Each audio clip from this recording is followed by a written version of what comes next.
Chemistry मास्टरचा सगळ्यांना नमस्कार. आपण आता थर्मोडायनॅमिक्सचा 41 नंबरचा प्रॉब्लेम बघणार आहे. ह्याच्यामध्ये काय सांगितलंय बघा, गॅस एक्सपांड बाय. एक्सपान्शनचा अर्थ काय होतो, हा सिलेंडर आहे, ह्याच्यामध्ये हा गॅस आहे आणि हा वर जाणार आहे, एक्सपान्शन होणार आहे. कधी एक्सपान्शन होतो, आपण हे गॅसवर ठेवल्यानंतर नाही का, ह्याला आपण हीट दिल्यानंतर. मग हीट आपण किती दिले माहिती आहे का, तर हीट दिली ती आपल्याला 8375 जूल ऑफ हीट आपण त्याला दिले या गॅसला. आणि हा गॅस गरम होणार, गरम झाला की हा पिस्टन वर जाणार म्हणजे एक्सपांड होणार.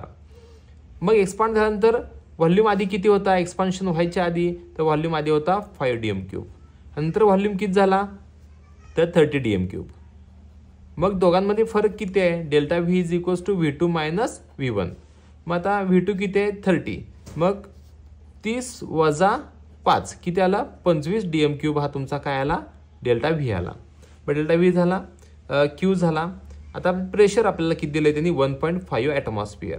आता ॲटमॉस्फिअरमध्ये दिले. मग आता अनेक समजून घ्यायचं, ज्या वेळेला या ठिकाणी कॉन्स्टंट प्रेशर हा शब्द आलेला असतो की नाही, म्हणजे ही प्रोसेस असते ती इरिव्हर्सिबल प्रोसेस असते. म्हणजे फॉर्म्युला आपला येतो W is equals to minus P delta V वाला फॉर्म्युला येतो.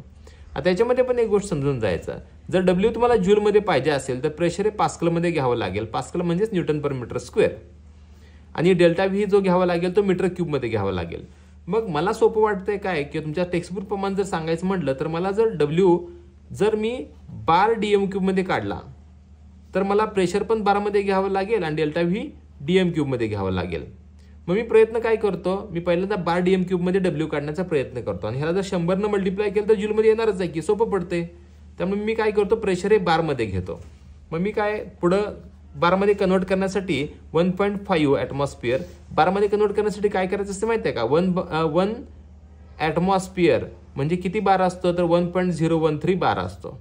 मग आता जर समजा 1.5 ॲटमॉस्फिअरमध्ये असेल तर मग काय येणार आहे 1.51 किंवा 7च्या आसपास काहीतरी येईल ते. बरं ठीक आहे, बघूया आता हे कसं येईल तुम्हाला समजलं का. हे म्हणजे दीड आहे ना, दीड म्हणजे याचं पण दीड केलं, 6 6 12 साहित्रिक 18 केलं मी, 19च्या आसपास येईल. म्हणजे इथे 19 करूया, मग आपण वर 13 आहे ना म्हणून 19 केलं मी.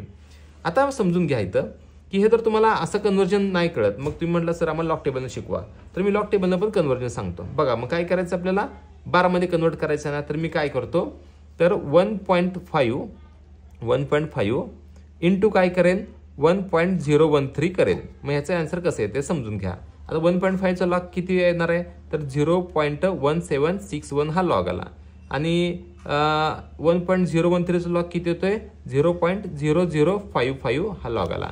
दोघांची सम करायची, दोघांची सम किती येते तर 6181.0. ह्याचा काय बघायचा, अँटी लॉग बघायचा. तर अँटी लॉग किती येतोय 1519 आणि 0 आहे म्हणलं तर 1. बघा बरं 1.519 आला का नाही. म्हणजे तुम्ही सांगू का, तुम्ही ह्या सगळ्या कॅल्क्युलेशनमध्ये न पडता, हे काय बोर्ड तुम्हाला असं म्हणत नाही की हे कॅल्क्युलेशन आम्हाला पाहिजेच, हे तुम्ही या कॅल्क्युलेशनच्या फंदात न पडता तुम्ही जर थोडंसं लॉजिक लावून हे आन्सर काढत चला.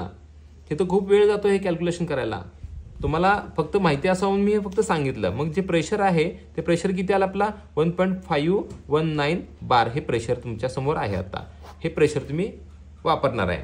तुम्हाला प्रेशर पाहिजे आणि डेल्टा व्ही पण पाहिजे. मग आता आपण कॅल्क्युलेशनला सुरुवात करूया डायरेक्ट. मग W is equals to formula आहे मायनस पी डेल्टा व्ही वाला. पी किती आहे आपला 1.519 इंटू डेल्टा व्ही किती आहे 25.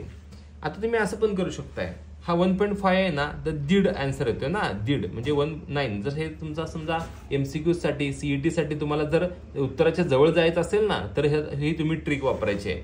25च्या दीड किती येते बघायचं ते, म्हणजे 12 12 24 12 36 37च्या आसपास काहीतरी समजून घ्यायचं ते. पण ह्या 19 हा बार आहे. मग आता हे दोघांचं मल्टिप्लिकेशन करायचं आहे. हे मल्टिप्लिकेशन जर करायचं 25 न मल्टिप्लाय केलं तर चालतंय, 25 9 असं केलं तर चालतंय 250. पण मी काय करतो लॉगनं तुम्हाला सोडून दाखवतो.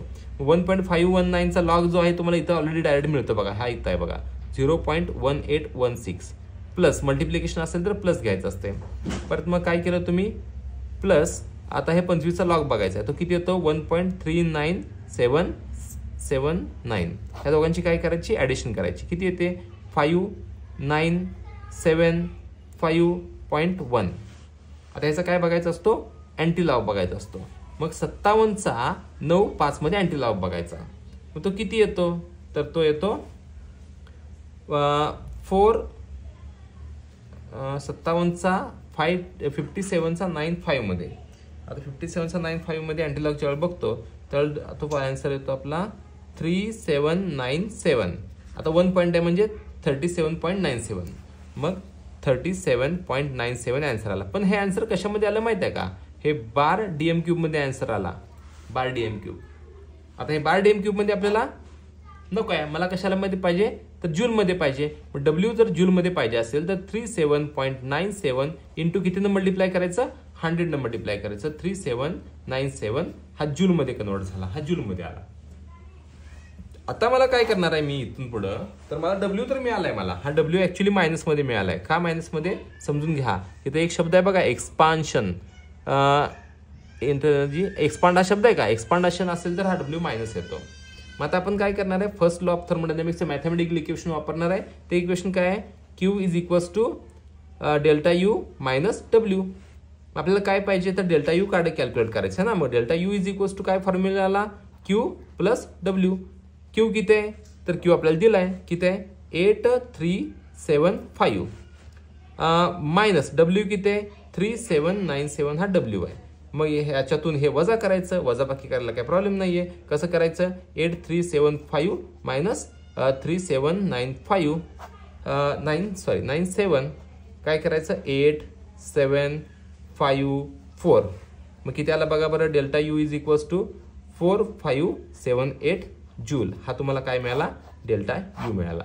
म्हणजे तुम्हाला डब्ल्यू पण कॅल्क्युलेट केला तुम्ही आणि डेल्टा यू पण कॅल्क्युलेट केला. ही पद्धत सोपी वाटते मला. थँक्यू.